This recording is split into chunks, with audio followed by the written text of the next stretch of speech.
Hey guys, how is everybody doing this beautiful, what's today, Wednesday morning? I'll wait just a minute as people are popping on, but my name is Denise Walsh, and to be honest, this is probably the most requested topic that I have had over the past few weeks. Not just from my own team, but from other leaders, from other teams, other walks of life. I think that this topic really can resonate with just about anybody who's going after something, you know what I mean? Or maybe even going through a hard time and isn't quite sure how to get to the other side. So I am really excited. Hold on, let me fix my camera. Just so you guys know, I do upload all of the lives onto YouTube just because it's a little bit easier, at least for me, to be able to send a link out to someone or organize them. So if you go to YouTube and search Denise Walsh 1, you will see my YouTube channel, and all of the lives end up going on there, so you can kind of binge watch some of these if there's some that you liked, more than others or the best or whatever. So good morning, good morning, good morning. Yay, I love how we can just connect with the whole world. We've got California, Minnesota, Michigan, Canada in the house, Chicago. All right. Well, big welcome. I'm excited to have you here. I just love how lives and YouTube even can connect us with so many people all over the world at the same time. It's just been a super fun way to connect and get to know people over the years. So, all right, well, I'm going to go ahead and get started with the content that I have for today. And if you have any questions, feel free to post them in the chat, and I'll get to it in just a minute. But the question that I've been getting the most recently is, how do I transfer belief into my team? How do I transfer belief into prospects, right? Because I've been a networks distributor in direct sales for about 10 years. Well, over 10 years now. Goodness, yeah. So over a decade, I have been a networks distributor. And previous to this, I was a clinical psychologist. And so I got into the field of psychology because I love people. And what I love with networks and direct sales, network marketing, is that I can do that same thing here. Like, I can love people here, and I love it. So, but one of the skills that I learned as a clinical psychologist back in the day was how to transfer belief into my clients. So, if you can picture 24-year-old Denise with a cute little office. I had like the dim lights. I was I don't know. I don't think I had incense or like essential oils yet, but I probably had a candle burning, and I would like try to make it as homey as possible. Sorry, this like camera keeps bothering me. Okay, and I saw tons of different kinds of people. I saw families, adolescents. I led anger management group. I worked domestic violence situations. I worked with CPS when they took, had to take children away. I worked with the parents and the children. I mean, it was really a tough spot, like a lot of tough situations. But one of the most common situations that I was worked with were people who were going through depression episodes, just like feeling in that funk, you know what I mean? And I think we've all experienced that at some point. And so throughout my couple, I worked there for 5 years, and throughout my years of working there, I would have someone come into my office, and I would say, just so you know, I have seen so many people come out on the other side. I've seen so many people come in and just like, I know what you're feeling right now sucks. I know that it's hard. I know that it's cloudy. I know that it doesn't make sense. And I know, but I have seen it over and over and over again where people have been able to feel joy again, where they've been able to find their passion, where they've been able to come out on the other side and grow through this experience. So even if you don't see it yet, even if you don't know or believe that that's even possible, grab a hold of my belief, because I've seen it so many times that I'm 110% confident that it can happen for you. And because I was so confident that I knew that people could change and get better, and that like like life was hard, but yet you could learn skills to kind of walk through it in a more successful way, or whatever the case may be, I was able to transfer that confidence. And so what people would say is they'd be like, I don't get it, but I'm going to trust her. I'm not quite sure how this works or if this is going to work, but she said that other people saw success with this, or other people found joy with this. And so we'd work together, and they'd come out on the other side, and they would feel joy again, and they would find meaningful relationships. And I just saw it so many times that my confidence was uber high. So the same thing is like transferable into this business. I've seen so many people experience success regardless of your income, your current situation, your background, your education level, your current skill set. I've seen so many people grow into the people they're created to be throughout this process, throughout this journey. I've seen so many health benefits, so much energy given, like not only with the income freedom, but the products, and then our team and all of that stuff. I've seen so much success and fruit come out of this business that I'm 110% confident that when somebody steps into this business, if they want to, just like in the other situation, like you can get better if you really want to, and you put skills to work and that kind of thing. The same is true here. Like I'm so confident that if you plug in and learn and grow, like that you'll experience success, that my confidence is so high. So the first way that we transfer belief into others is have that high confidence ourselves. Grow our own belief. Speak life over our own business and grow ourselves so that way our confidence is high. Now, I do have to say, it wasn't always high, right? At the beginning of my business, I didn't really know what I was doing or really even think I could do this. And so it wasn't always like, follow me, I know where I'm going. You know what I mean? But what I did was I surrounded myself who cast that vision for me. So I surrounded myself with Cami, my sponsor. She had seen the success in a business like this. And even though she was diamond when I first signed up, she wasn't, like making 6 figures a month or anything crazy. She was a diamond when I signed up, but she had seen it herself. So she was saying, Denise, do you know what this type of business can do for you? Do you know the financial freedom in this type of business, because there's no glass ceiling? Do you know that we're going to make, $50,000 a month with this company? She was constantly feeding me that vision because she had seen it before, even though she hadn't done it. So what's funny is we look back now and we're like, it was kind of like the blind leading the blind. Like she'd be like, let's go, we're going to do it. And we're like, yeah, where are we going? We're like chopping down, that we say we created the path, we were chopping down the trees to make it easier for everybody else.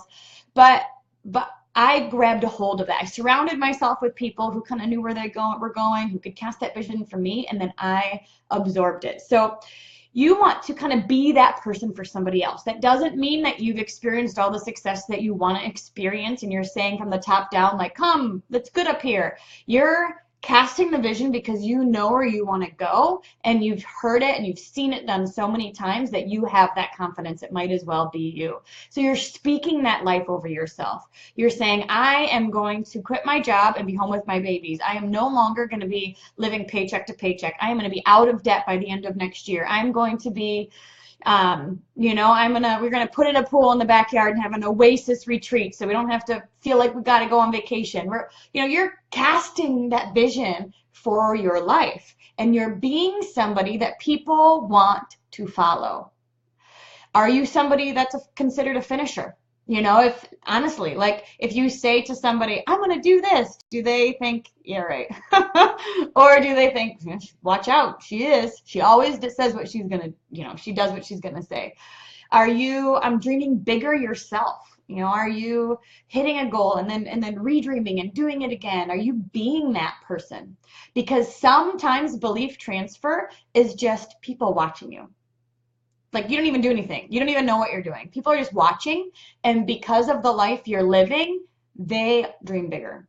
They believe that more is possible. They see you digging down deep and finishing and sticking with it even if it gets hard, and they see that and they experience that, and that motivates and inspires them to do the same. So the first step in transferring belief is to build your own belief, is to be that type of person that people want to follow, because they will. Like, people want to follow, like, people want to be around people who know where they're going.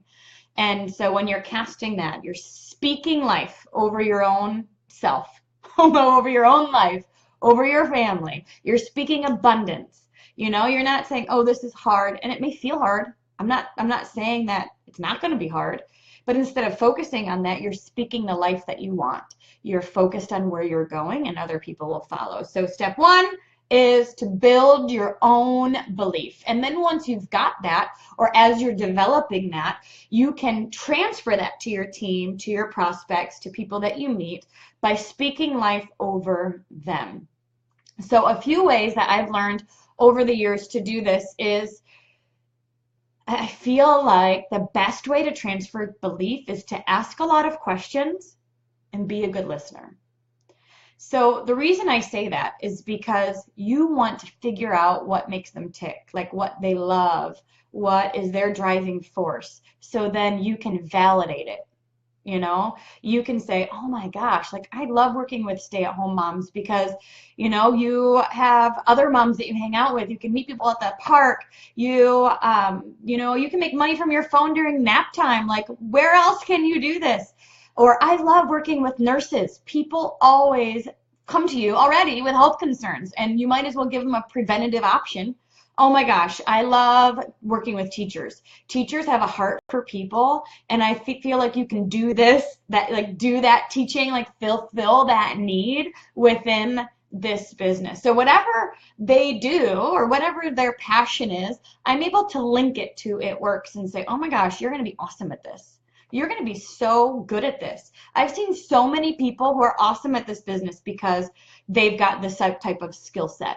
And so for prospects or even new distributors, you're like casting that belief, like, you can do this, you can be good at this, you can make money at this, this is going to be awesome for you.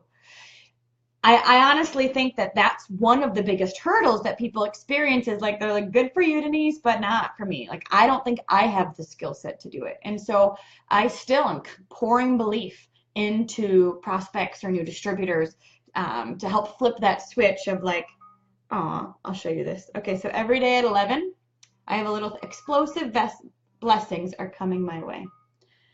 My goal is to do that so often. I've got one at 11, 1, and 4, just little like affirmations that come in, and now I come to expect it, so it's like so ingrained. Explosive blessings are coming my way. I accept it. Okay, so another thing is, so you're asking questions, you're listening, you're validating what they currently do. Another thing that I try to do and watch out for is to like see people 3 steps ahead of where they see themselves.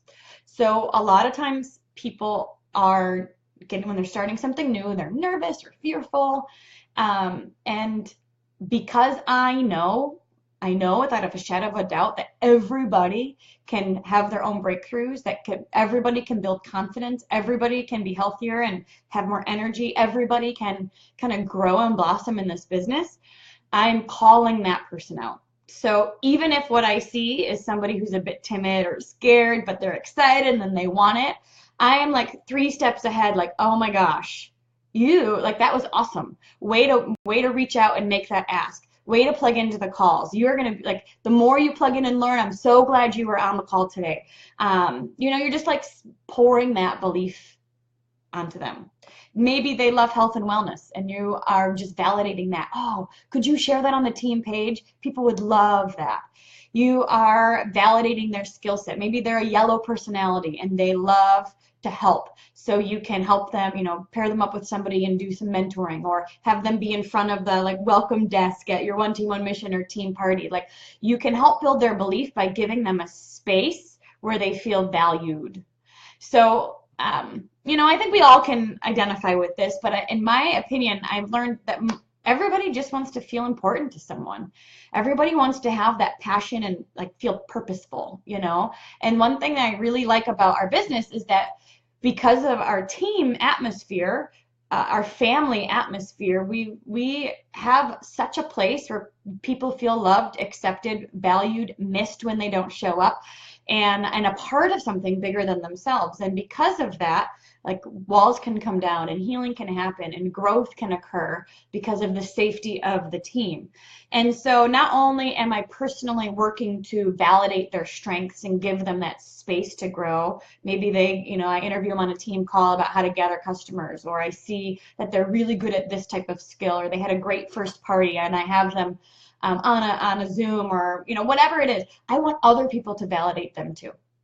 So the reason why I give them the stage, honestly, the reason we do team calls is not because we need team trainings. There's training everywhere, but it's to give people a stage so they can get the kudos from the other team members.